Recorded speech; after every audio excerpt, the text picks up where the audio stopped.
Sud Radio, les vraies voix qui font bouger la France. Stéphane Soumier avec Bismart, 19h30, 20h. Salut à tous, c'est Bismart sur Sud Radio. Tiens, on va rentrer dans le monde de l'assurance. De nouveaux acteurs qui cherchent à disrupter, c'est le terme qu'on emploie aujourd'hui, les ténors de l'assurance. C'est quand même des géants qui sont face à eux là, dans le monde de l'assurance. On va voir ça, on démarre. Ralph Rummy, donc, qui démarre avec nous.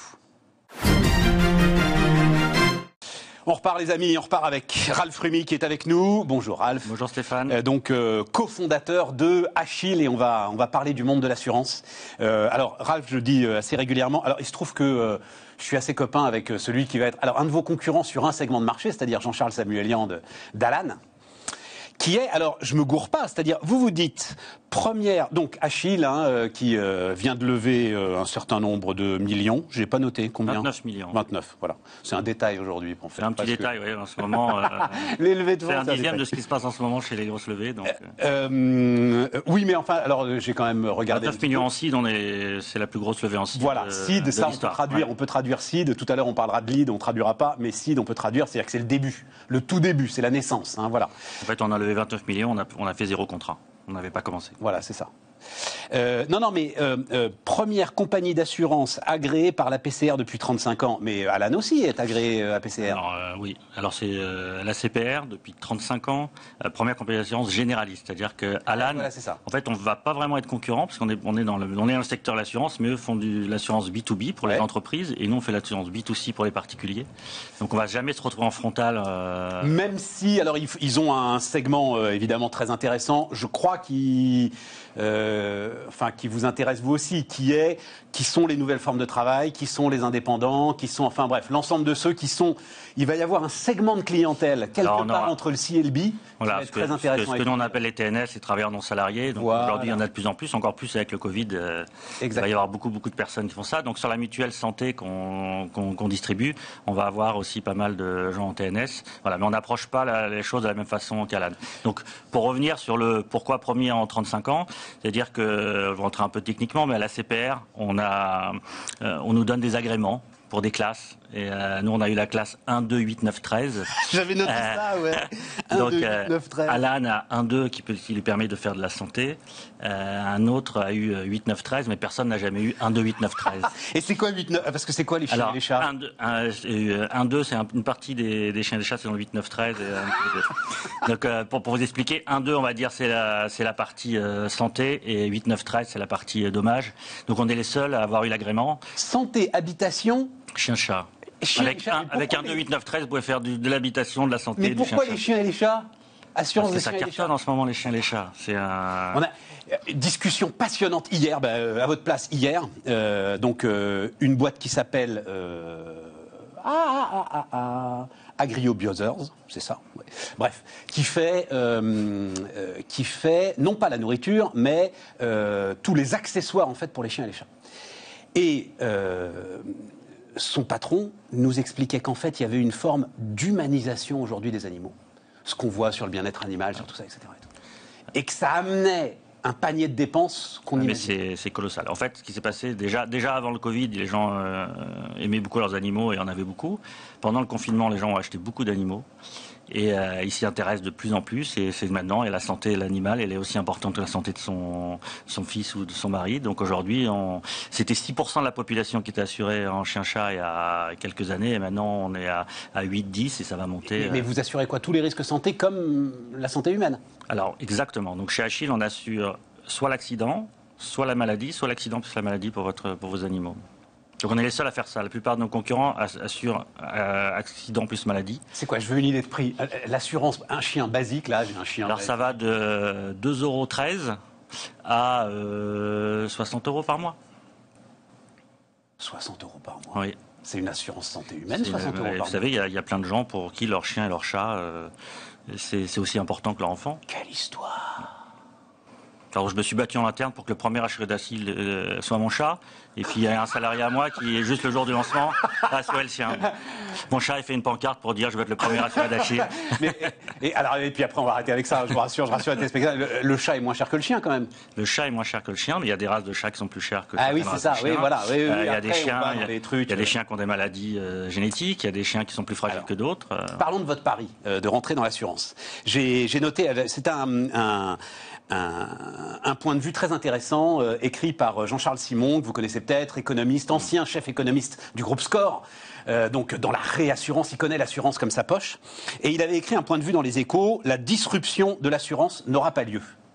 Je vais vous lire ça, c'est très court, et puis vous allez me dire pourquoi vous pensez. J'espère qu'elle aura lieu, moi. Pourquoi vous pensez l'inverse. L'assurance est l'un des secteurs où les barrières à l'entrée sont les plus hautes. Il faut du capital, beaucoup, et surtout faire face à un mur de réglementation toujours plus élevé au cours des dernières décennies, de la solvabilité à la conformité, en passant par l'éligibilité des dirigeants. La base technique du métier, la mutualisation des risques, joue également en faveur des portefeuilles déjà constitués et des longs historiques. C'est assez logique. Pour l'essentiel, l'assurance est un produit à fréquence très faible d'événements, même l'assurance santé, où cette fréquence est parmi les plus élevées. C'est pas comparable avec un compte bancaire, on n'en a qu'une, assurance, sauf exception, et il y a un énorme coût d'acquisition client que renforcent encore les nouvelles règles de résiliation qui font qu'on peut changer d'assurance pratiquement tous les ans. Bon, ça me fait plaisir d'entendre ça. C'est super pertinent. C'est justement parce que les gens pensent tout ça qu'on est venu dans l'assurance. J'en étais sûr. Parce que nous, on fait le contraire. Déjà, à notre board, on a le DG de la SCOR, Laurent Rousseau, qui vient d'être nommé depuis peu. Donc, je croyais que vous vous associiez avec... À notre board. C'est pas, c'est ça, c'est pas capitalistique. D'accord. En fait, au board d'une compagnie d'assurance, il y a toujours des gens de l'assurance. Donc, pour reprendre point par point, on a besoin de beaucoup d'argent pour faire une compagnie d'assurance. On a levé 29 millions. Si on faisait un courtier, on aurait levé 4 millions. Ouais, c'est ça. Donc il y a 20 millions sur les 29 millions qui nous servent à des réserves de fonds propres qui sont là en cas de problème, en cas de sinistre. Si l'appartement d'un de mes assurés brûle, je dois avoir des réserves pour pouvoir le payer. Donc on a 20 millions qui sont mis de côté. Et ça, c'est le travail de la CPR, de la brigade de la CPR qui nous contrôle, de s'assurer qu'on a les fonds propres qui vont bien. Deuxième chose, les dirigeants... moi, j'ai une formation assurantielle. Vous êtes ancien agent général, c'est ça Alors, ancien agent général, oui, j'ai été agent général, mais moi j'ai des études de statistiques, j'ai travaillé dans l'assurance, mon papa était dans l'assurance, mon frère était dans l'assurance. Et la CPR tient compte de ça? La CPR papa est dans l'assurance, vous gagnez 10 points. Papa était dans l'assurance 3 points et un frère dans l'assurance 4 points. Non, en fait, oui, la CPR regarde le nombre d'années qu'on a passé dans l'assurance, est-ce qu'on a les diplômes pour, est-ce qu'on est capable de pouvoir faire ce genre de dossier. Okay. Donc c'est extrêmement réglementé en termes de compétences assurantielles parlant. Ça marche, on l'a compris. Donc on les a. Et ensuite, on arrive sur la mutualisation des risques. Ça, c'est important. Historique profond. Là où je vais décevoir Jean-Charles, c'est qu'en fait, on fait de l'assurance comme lui. C'est-à-dire que j'arrive pas en disant je suis un néo-assurance et je fais pas d'assurance. C'est-à-dire que demain votre maison elle brûle, je vais la rembourser de la même façon que lui et je vais tarifer de la même façon que lui mon produit. Je pense que le problème qu'on a aujourd'hui dans l'assurance, c'est les méthodes d'acquisition, méthodes de traitement du client, méthodes de la façon dont ils gèrent leur site internet et autres, plus que la façon dont les produits sont faits. Donc nous on a une formule qu'on a chez nous. Donc la baseline d'Achille, c'est l'assurance en mieux. D'accord, mais ça... voilà. Alors, pour vous dire ce qu'il en est. Aujourd'hui, mais c'est le slogan start-up basique, quoi. Eh ben, c'est celui-là. Nous, on fait la télé éco en mieux, nous. Voilà. J'espère. On est tous les deux mieux. Cette blague. Donc, ce que je veux vous dire, c'est que qu'est-ce qui se passe aujourd'hui? Un produit d'assurance. Pourquoi on a voulu devenir compagnie d'assurance justement? C'est que la plupart des gens qui se lancent aujourd'hui dans le métier de l'assurance, c'est des courtiers, c'est pas des assureurs. On est d'accord. Et quand ils sont courtiers, ils sont dépendants d'un assureur. Ils sont dépendants d'un assureur qui tient ces propos-là, qui dit nous, on veut pas bouger. C'est un métier qui dure il y a longtemps. On maîtrise nos risques. On a besoin d'avoir nos datas pour pouvoir faire les tarifications. Sinon, on peut pas le faire. Donc nous, on a une historique et c'est là-dessus qu'on sort. C'est vrai, tu as besoin d'avoir les datas pour faire la tarification. On a besoin. Fondamental. On a des actuaires en interne. On a un gros travail d'actuaire dans ce qu'on fait, mais on peut aussi analyser les datas. On travaille avec des réassureurs, c'est-à-dire que nous, Achille, on est réassuré par un gros réassureur, plusieurs réassureurs du marché, dans les 2-3 premiers réassureurs. Et donc ces gens-là, ça ne doit pas être celui qui est à votre board parce qu'il y aurait conflit d'intérêt, c'est l'autre. Voilà. C'est un autre, mais qui est aussi à notre board. Il n'y a pas conflit d'intérêt. Voilà. Qu'est-ce que je veux dire? Oui, donc chez ces gens-là, on de la data, donc on fabrique avec eux des produits. Donc nos actuaires travaillent sur des produits. Eux ont de la data de réassureurs. Ils en ont plus que des assureurs, les réassureurs, puisqu'en fait, c'est les assureurs des assureurs. Donc eux, ils ont la masse de data. Donc aujourd'hui, on va les voir, on leur dit on veut fabriquer un produit, ils font tourner leur moulinette, ils nous disent oui, ça passe ou non, ça passe pas. D'accord, c'est une réponse. On a nos produits. Mais admets que c'est une réponse qui conforte un tout petit peu quand même ce que dit Jean-Charles, c'est-à-dire que tu es quand même obligé de t'appuyer sur la data d'un gros du métier pour pouvoir démarrer. Alors, ce qu'on a fait, par exemple sur l'habitation, on s'est appuyé sur la data de personnes. On a fait valider par notre réassureur, mais on a regardé des datas qu'on a trouvées en faisant du benchmark des concurrents, en regardant ce qui se passait sur la FFSA, en regardant ce qui se passait dans le monde. Et on a fait un mélange de tout ça, on a sorti notre produit et on avait zéro data. Coût d'acquisition client. Ça, c'est un bon point. Alors, on a parlé tout à l'heure de place des leads. Nous, on vient du lead. Francky Desfossés, mon associé et moi, on vient de l'acquisition de trafic. Donc, le coût d'acquisition d'un client... Alors, on en parlait, pardon, il faut que je le précise, on en parlait quand ça tournait pas encore. Voilà. Donc, voilà, c'est la première boîte que tu as montée, c'est ça C'est la deuxième boîte. La deuxième boîte que tu as montée, ce qui s'appelait Place des leads. Voilà. Donc, effectivement, on est au cœur de l'activité. En fait, mon métier, d'aller chercher c'était de faire de l'acquisition de trafic pour le compte de compagnie d'assurance. Donc, en fait, ces gens-là, payés, des gens comme moi, pour leur apporter du trafic. Et moi, bien sûr, je gagnais ma vie. Donc, je prenais 30% de marge là-dessus. Aujourd'hui, je vais m'auto-payer. Donc, je ne vais pas prendre 30% de marge. Donc, de facto, l'internaute va y gagner, puisque les 30% que la personne aurait mis pour acheter du trafic, ben, moi, je vais les faire bénéficier à l'internaute. Et les nouvelles règles qui font que... Alors, je crois que, par exemple, Alan, à un moment, a dû faire pause sur certains de ses produits, parce qu'en gros, aujourd'hui, je sais qu'il va y avoir peu importe, un sinistre, un problème, enfin n'importe quoi, en vue, je m'assure, hop, je me fais rembourser, hop, je sors. Alors, c'est le mixte entre nos métiers, c'est de dire, je veux faire du market, je veux faire du marketing et je veux faire de l'assurance. Ouais. Et c'est vraiment ça, aujourd'hui, ce qui se passe avec Francky et moi, c'est qu'il y en a un qui est plus market, un qui est plus assurance. Et en fait, on est tous les deux là en train d'essayer de faire le mix entre tout ça. Si on fait que du market et on ne fait pas attention à l'assurance, on va se prendre un bouillon. Ouais. C'est-à-dire que vous allez sortir un produit d'assurance santé en disant, ben, tu peux résilier quand tu veux, chez moi, je vais te rembourser à la première demande et ainsi de suite. On va se prendre un carton, c'est sûr et certain. Si on écoute le marketing, parce que moi, je suis le vieux dans l'histoire et puis il y a le jeune qui est un peu plus fougueux. Si on écoute le marketing, eh ben, on va le laisser aller dans ses idées de dire bah non, moi je veux que 3 questions, je veux que ça aille vite, je veux qu'on fasse comme ça, mais moi je vais lui dire attention, si on peut résilier quand on veut, le mec il va venir, il va faire son appareil dentaire, il va partir, et il va prendre 500 balles. Exactement.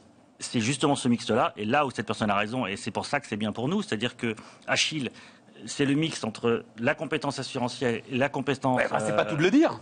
C'est-à-dire qu'il va falloir le faire, quoi. Ben, on est en train. Oui, voilà. On est en train. On a lancé le site hier, donc laissez-moi le temps de faire quelques clients. Oui, mais sans alourdir les procédures, parce que alors, c'est justement. Alors, le plus gros des sujets, c'est pour ça que je parlais de ça. Donc, en quoi ça m'intéresse tout ce qu'il dit, c'est-à-dire que la barrière à l'entrée est énorme pour faire une compagnie d'assurance. Donc, nous, ça nous arrange aujourd'hui. C'est pas demain qu'un autre acteur va arriver, va dire, je vais lever 30 millions, je vais faire une compagnie, et je vais y aller. Donc, on sait que la barrière à l'entrée est importante. Aujourd'hui, les procédures, elles sont énormes, c'est-à-dire que un assureur traditionnel, il a une direction juridique qui va lui dire attention, tu n'as pas le droit de faire ci, tu n'as pas le droit de faire ça, tu ne peux pas bouger un petit doigt, et c'est catastrophique. Et en fait, aujourd'hui, c'est le juridique qui drive le business, c'est pas le business qui demande au juridique comment on peut faire. Mais pas le choix.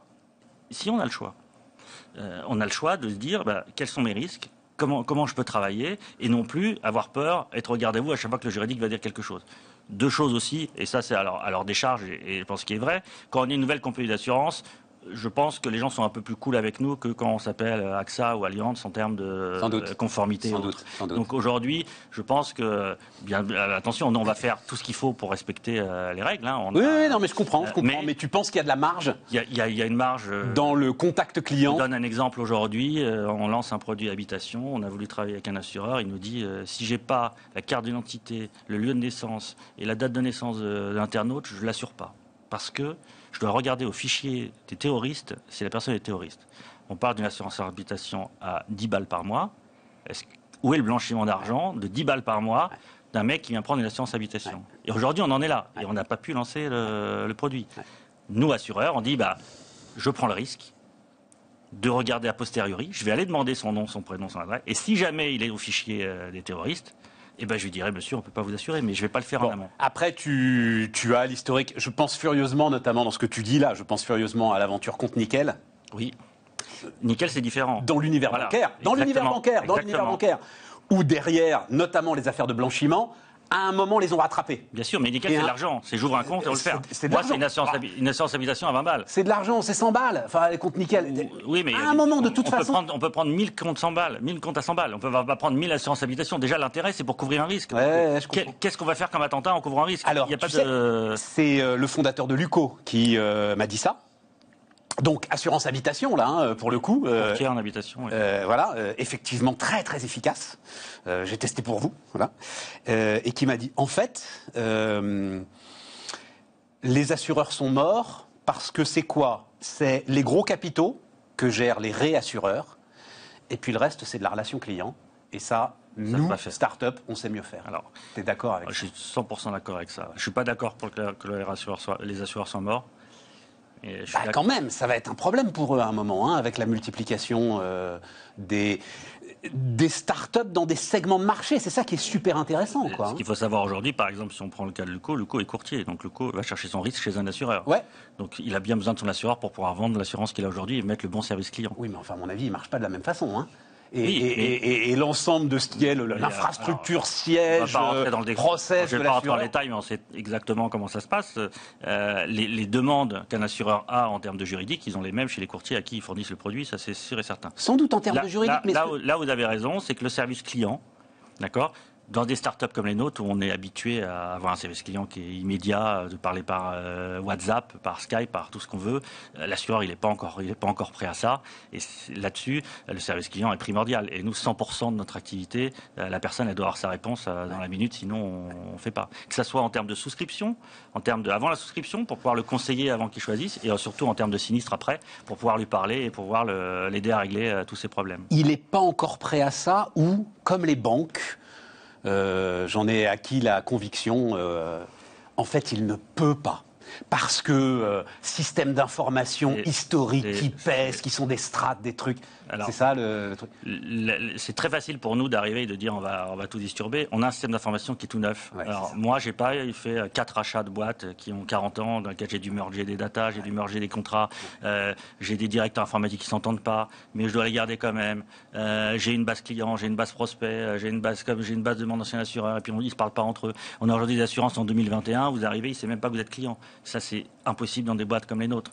Mais ils ont alors des charges, ils ont un système d'information qui est obsolète, qui est dur. Nous, on arrive, c'est facile. On a la techno de 2021, on a toutes les nouvelles technos, on a les meilleurs ingénieurs parce que des sociétés comme les nôtres, ça donne envie aux gens de venir travailler chez nous. On a les meilleurs pour développer, on a les meilleures technologies et on fait tout from scratch.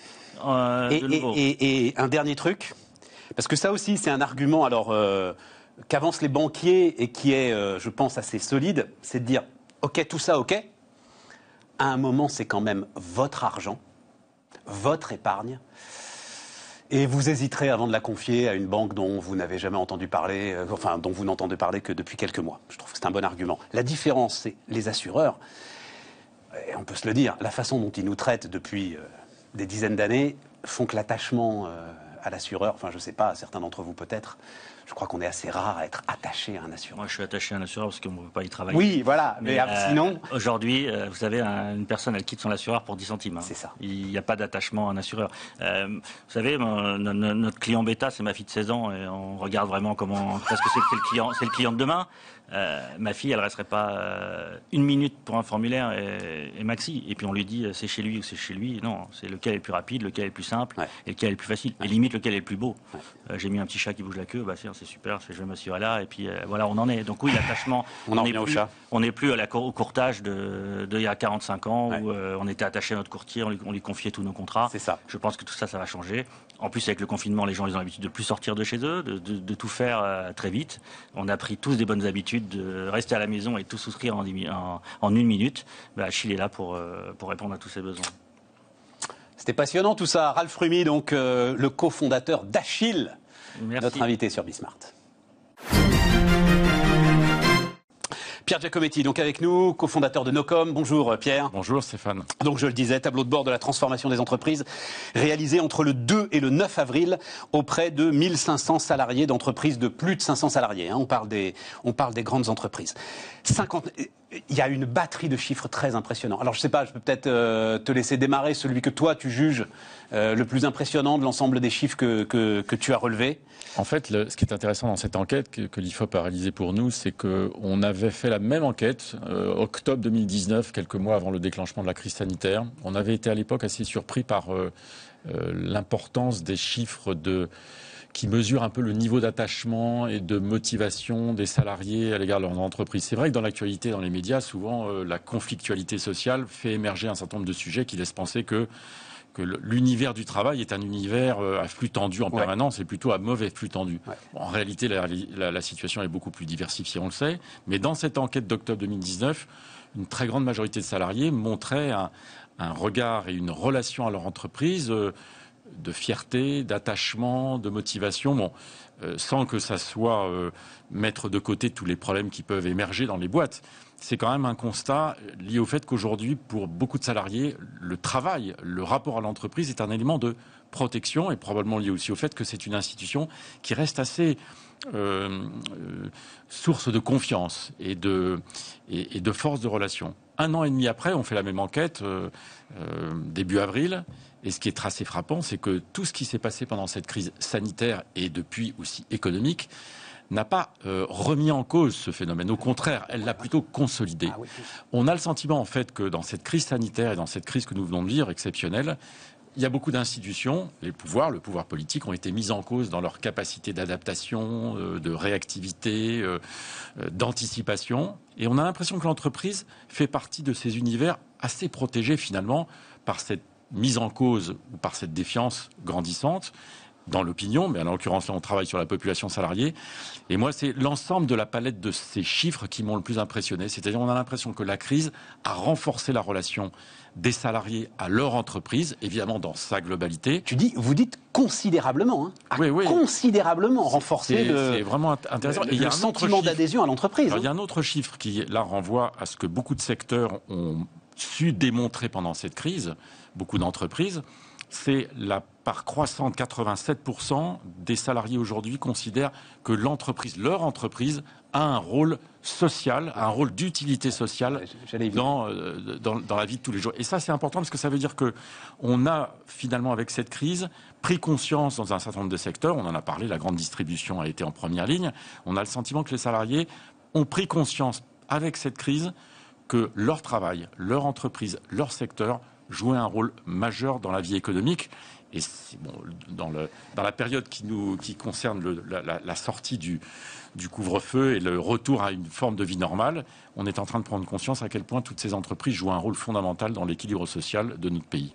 Alors, c'est parfait, tu fais le plan de notre entretien, parce que je voudrais terminer quand même. Forcément, ça a des traductions politiques. Enfin bon, mais on terminera là-dessus. Mais d'abord, je le disais en sommaire, la question de la santé, c'est-à-dire au moment, il ne faut pas avoir la mémoire courte sur tout ce qu'on a traversé durant cette année. Et au moment où on était tous complètement perdus, est-ce que beaucoup de salariés ont eu le sentiment qu'il y avait un refuge quelque part, un endroit où on se mobilisait de toutes les forces possibles pour assurer leur santé? C'était justement l'entreprise et le lieu de travail. Oui, il y a des grands sociologues qui ont parlé de l'importance de la socialisation, du rôle de l'entreprise dans la socialisation et dans la relation. Ouais. On en a une démonstration très très forte à travers les résultats de cette enquête. On sent bien que la force de l'entreprise, c'est d'avoir finalement contribué à laisser perdurer le lien. Ouais. La relation avec les autres, l'endroit où on se retrouve. Alors, on s'est retrouvé physiquement pour certains, en présentiel, comme on dit maintenant, et on s'est retrouvé par des systèmes, par le travail à distance et par tous les systèmes et toutes les technologies qui ont permis de laisser s'installer cette relation dans une période aussi exceptionnelle. Et l'enquête le montre très très bien. On est là aussi très frappé par le caractère très impressionnant des chiffres qui montrent à quel point les salariés ont vu leur entreprise très bien s'organiser, très bien s'adapter, voilà. Faire preuve d'imagination dans la manière de s'occuper de la bonne continuité de la relation au travail. Et aussi, ça a été dit dans beaucoup de commentaires sur cette enquête, savoir protéger les salariés contre le risque de poursuivre le travail à peu près dans des conditions normales. Ouais. Un point que j'ajoute d'ailleurs, mais on en reparlera, sur celles qui ont le plus mauvaise presse, les grandes entreprises mondialisées, qui, les salariés s'en sont bien rendus compte d'ailleurs, ont pallié les déficiences d'un certain nombre d'États. Voilà, en Inde, il vaut mieux travailler pour Veolia, par exemple, que pour une entreprise indienne pour aujourd'hui être protégé. 80% des salariés aujourd'hui sont satisfaits de leur situation professionnelle, contre 74 dans le précédent baromètre. Et c'est le truc, vous faites une balance entre ambassadeurs, soutien avec modération, circonspect, contestataire. Et cette balance, elle est favorable aux ambassadeurs, soutien avec modération, à 54% contre 46%, circonspect, contestataire. C'est-à-dire, ambassadeur, ça veut dire ambassadeur. Ça veut dire qu'au-delà d'être satisfaits de leur situation, ils sont prêts à promouvoir aujourd'hui leur entreprise. Ce sont 4 groupes, en fait, qu'on a identifié grâce au travail de l'IFOP, une sorte de typologie, 4 grands groupes qui permettent de mesurer le niveau de relation plus ou moins intense à l'égard de l'entreprise. Les ambassadeurs, à peu près 15-20%, ils ont légèrement progressé d'une enquête à l'autre. C'est finalement ceux qui sont prêts à se battre, mais avec un niveau de motivation qui ressemble un peu au niveau de motivation de militants dans un parti politique. C'est vraiment les fanas. C'est ceux qui sont payés, qui sont salariés, mais qui ont envie vraiment... Pour nous, c'est très intéressant du point de vue des déploiements de stratégies de communication, parce que souvent les dirigeants d'entreprise, les directions d'entreprise, très intéressés et toujours très sensibles à l'idée de la communication extérieure, pensent que la communication extérieure, c'est un petit peu pas le monopole, mais en tout cas, d'abord une priorité des dirigeants. Et nous, on pense que les premiers ambassadeurs de la communication d'une entreprise, c'est pas simplement les dirigeants, c'est aussi ceux qui croient dans leur boîte et qui sont... entre guillemets, simplement salariés, et c'est pas péjoratif de le présenter de cette façon-là, et même chez ceux qui sont dans la bienveillance, on est autour de 50%. C'est-à-dire qu'il y a aujourd'hui un salarié sur 2. 54 voilà, c'est ça. Un peu plus d'un salarié sur 2, et ce chiffre a légèrement progressé. Ça ne veut pas dire que c'est unanime. Il faut parler aussi de l'autre partie qui préoccupe les DRH, qui préoccupe les dirigeants d'entreprise, qui sont dans un rapport un tout petit peu plus distancié, voire plus critique et sceptique à l'égard de leur boîte. Mais en tout cas, pour prendre la partie la plus mobilisatrice, la plus mobilisée, celle-là, elle représente un trésor de guerre formidable pour les entreprises. Pour parler en bien, pour défendre, pour le cas échéant, être en mesure de mieux expliquer la stratégie de l'entreprise.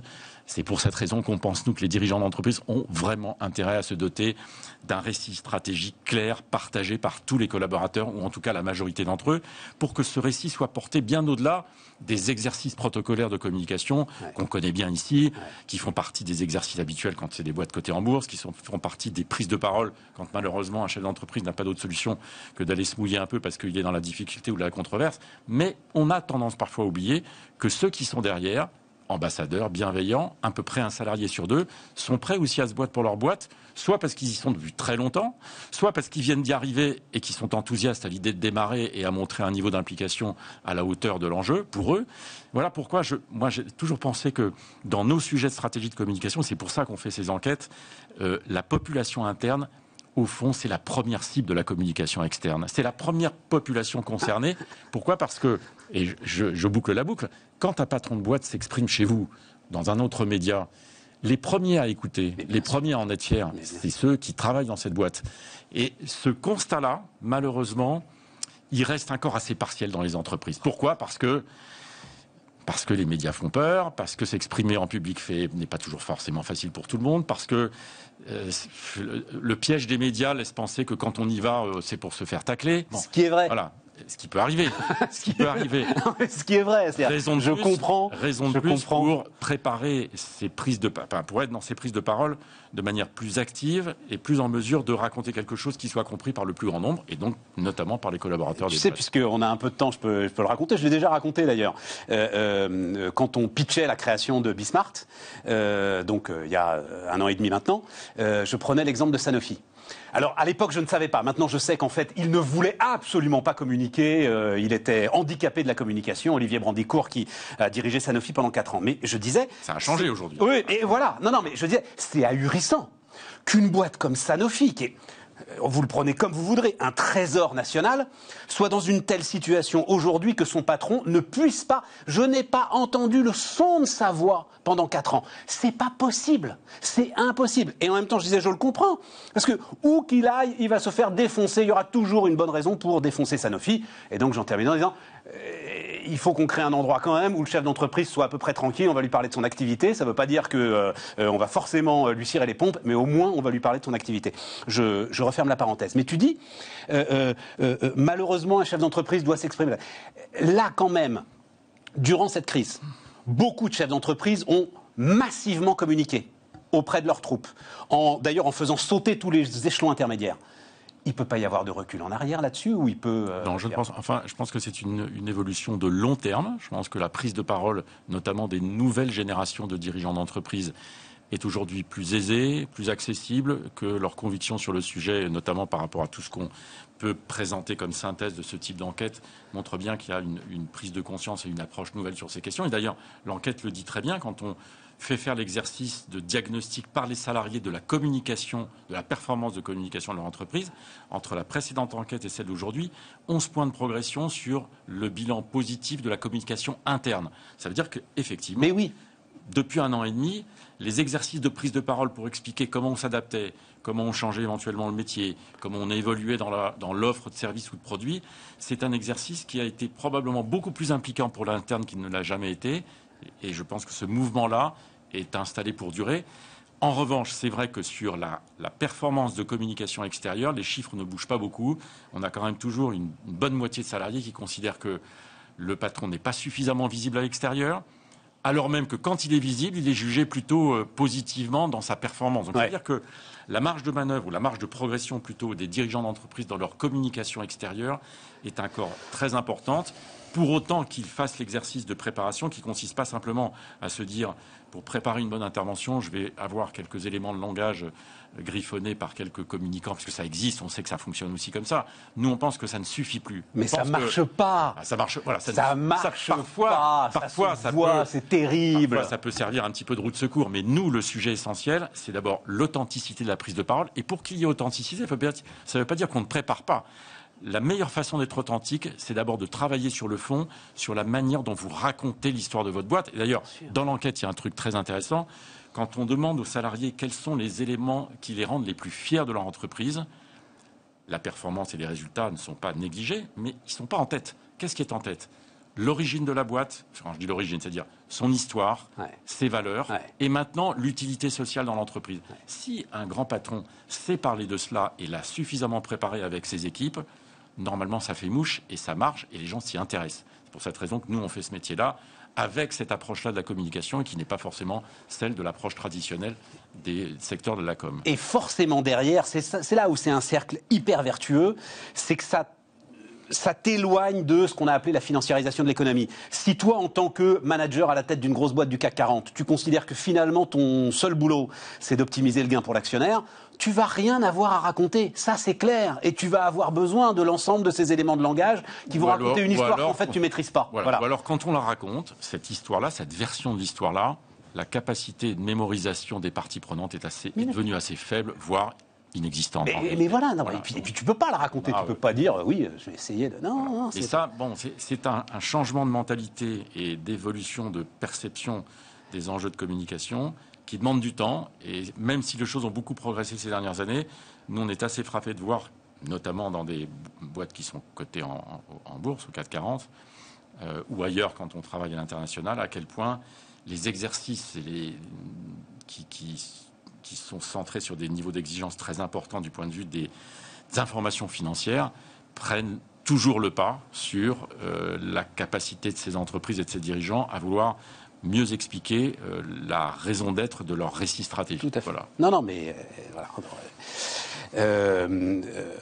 Work in progress, comme on dit. Un mot, parce que je veux juste qu'on dise un mot de politique, mais un mot sur quand même bilan très largement positif de l'instauration du télétravail. Alors attention, hein, je l'ai dit au début, on parle de grandes entreprises, plus de 500 salariés, etc. Mais globalement, là aussi, ce sera compliqué de faire du retour en arrière. Alors, tu as dit instauration. En fait, c'est l'exercice obligé consécutif à la situation de crise qu'on a vécue. Qu'est-ce qu'il en reste quand on sort de cela ? Et on n'en est pas loin. Ce qui est très intéressant dans l'enquête, c'est qu'il y a quand même une minorité de salariés qui considèrent qu'il faut maintenant poursuivre dans cette direction et de manière dominante. Il y a quand même une majorité de salariés qui considèrent qu'il faut revenir à une présence dans l'entreprise, partielle ou totale. Mais en tout cas, on sent quand même dans ces résultats, je le vois notamment quand on regarde un petit peu plus en détail les chiffres, les jeunes générations, les cadres dirigeants, ceux qui ont des responsabilités d'encadrement, ont quand même le sentiment que le pilotage au quotidien d'une entreprise est plus facile quand on est autour de ses équipes dans l'entreprise. Et ça veut dire quand même que dans cette phase de sortie de crise, le pronostic qu'on peut faire ou le pari qu'on peut faire, c'est que progressivement, le retour au bureau, à l'usine, dans un établissement, va être quand même quelque chose d'assez puissant en mouvement, sans remettre en cause le fait que des habitudes ont été prises et qu'elles peuvent faciliter grandement la coordination et la bonne organisation du travail. 3 minutes sur ton autre passion, la politique, quand même. Un mot. Non, mais moi, ce qui me frappe... Mais c'est de la politique, ça. Ce qui me frappe, c'est qu'aujourd'hui, alors, et notamment, je pense évidemment à la gauche, mais forcément, ils doivent réfléchir à l'ensemble de ces chiffres. On ne peut pas avoir le discours qu'on avait il y a 20 ans quand on voit la façon dont aujourd'hui, salariés et entreprises arrivent au moins à s'écouter, à se parler et à évoluer ensemble. Ça pose en fait aussi une immense question à la responsabilité des organisations syndicales, à la manière de représenter les salariés. Comment est-ce que dans un pays comme la France aujourd'hui, ou dans les pays occidentaux, parce que c'est pas propre à la France est bien placée, dans le mauvais sens du terme, sur la syndicalisation. Aujourd'hui, pourquoi les salariés ne se sentent pas représentés majoritairement par les syndicats ou ne choisissent pas spontanément? C'est qu'ils ont probablement le sentiment que les syndicats font partie du discrédit général sur la perte de crédibilité de la représentation. Elle est politique, elle est syndicale. Et quand on voit effectivement les mouvements d'opinion qui traversent la population salariée dans un pays comme la France avec cette crise, on a le sentiment qu'il y a un énorme effort d'adaptation et de remise à niveau sur la connexion à la société. Les partis politiques et les politiques sont concernés, les organisations syndicales le sont aussi, et patronales probablement aussi. Donc ça veut dire qu'il faut que tout le monde, d'une manière ou d'une autre, prenne en compte cette évolution, la regarde, l'analyse, modifie son discours? Oui, et ça veut dire probablement que dans les rapports de force, dans l'organisation de la relation sociale, quand on voit à quel point des indicateurs de ce niveau mettent en évidence le niveau d'attachement des salariés à leur entreprise, ceux qui la représentent, ceux qui représentent ces salariés, devraient probablement regarder attentivement ce type d'enquête. Ça n'est pas la seule. Il y en a eu beaucoup ces derniers mois sur la transformation du travail avec cette crise. Et le sujet de la santé. Forcément, ça change. Et on parlait des politiques. Quand on regarde ces sujets-là, quand on sait que la population salariée, c'est un électeur sur 2, c'est ça. On aurait tendance à se dire qu'aujourd'hui, plutôt que de se préoccuper d'un certain nombre de polémiques sur la composition des listes régionales, les politiques feraient mieux de s'intéresser à l'état de la société, à ce qui est en train de traverser les mutations que connaît la société française. Franchement, ce qui se passe depuis 1 an est une source majeure d'information et probablement avoir des effets aussi très importants en termes de comportement électoral, peut-être pas immédiatement, mais dans le long terme. Ça, c'est probablement aussi une source d'inspiration pour les politiques. Pierre Giacometti, le cofondateur de Nocom, était notre premier invité sur Bismart. Sud Radio, les vraies voix qui font bouger la France. Stéphane Soumier avec Bismart, 19h30, 20h.